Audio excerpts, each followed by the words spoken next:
রাতে আবার ভাত ভাজা করছি। আর দেখো চিকেন আর ডিমটা ভাজা হয়ে গেছে, দেখতেই পাচ্ছ। দেখো ডিম ভাজা চিকেন ভাজাটা হয়ে গেছে। আর দেখো ভাতটা এইদিকে আমি ভেজে নিচ্ছি।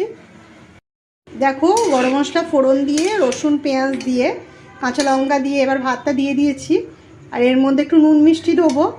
আর এখানে দেখো ডিম পেঁয়াজটা ভাজা তো হয়েই গেছে, এগুলো লাস্টে মেশাবো। আর তোমার ভেজিটেবল কিছু ভাজা আছে। দেখো আমি একটু নুন দিয়ে দিই, এর মধ্যে নুন দেওয়া হয়নি এখনো।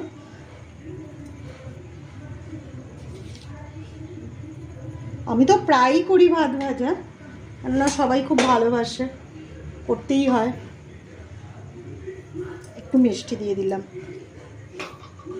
ভাতটা ভালো করে ভেজে লাস্টে মিশিয়ে দেবো। ওগুলো সব ভাজা আছে।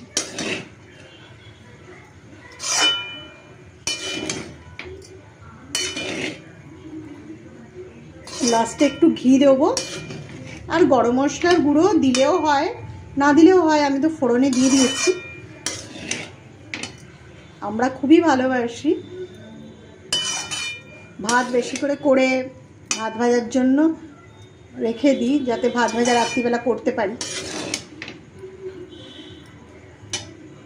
দেখো ডিম পেঁয়াজটাও আমি দিয়ে দেবো এর মধ্যে, এটাকে মেশাবো। সবজিগুলোও ভাজা আছে, সব একসাথে দিয়ে ভালো করে মিক্স করব। সবজিটাও ভাজা আছে, দাঁড়া। দেখো সবজিগুলোও ভাজা আছে, সবজিটাও মিশিয়ে দেবো এর মধ্যে।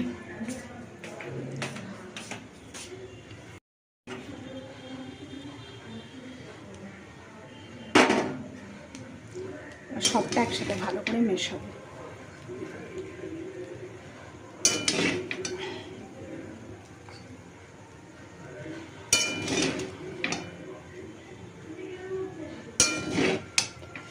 এটা খেতে কিন্তু খুব ভালো লাগে।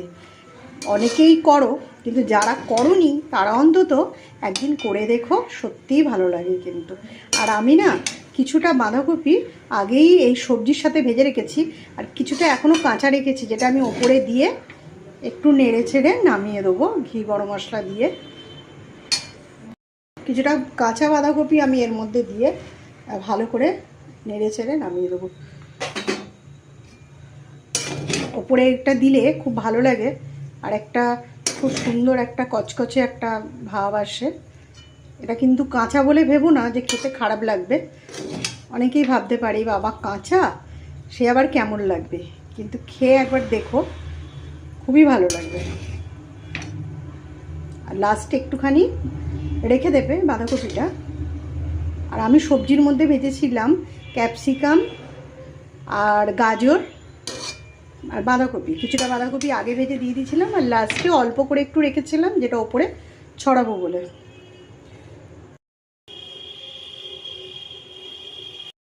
এবার এটা ঘি দিয়ে দেবো, আর দেবো গরম মশলা।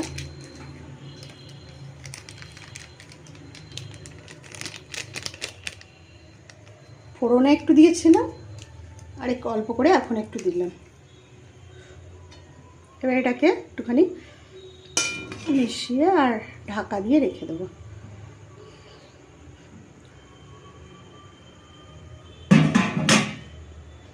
হয়ে গেছে।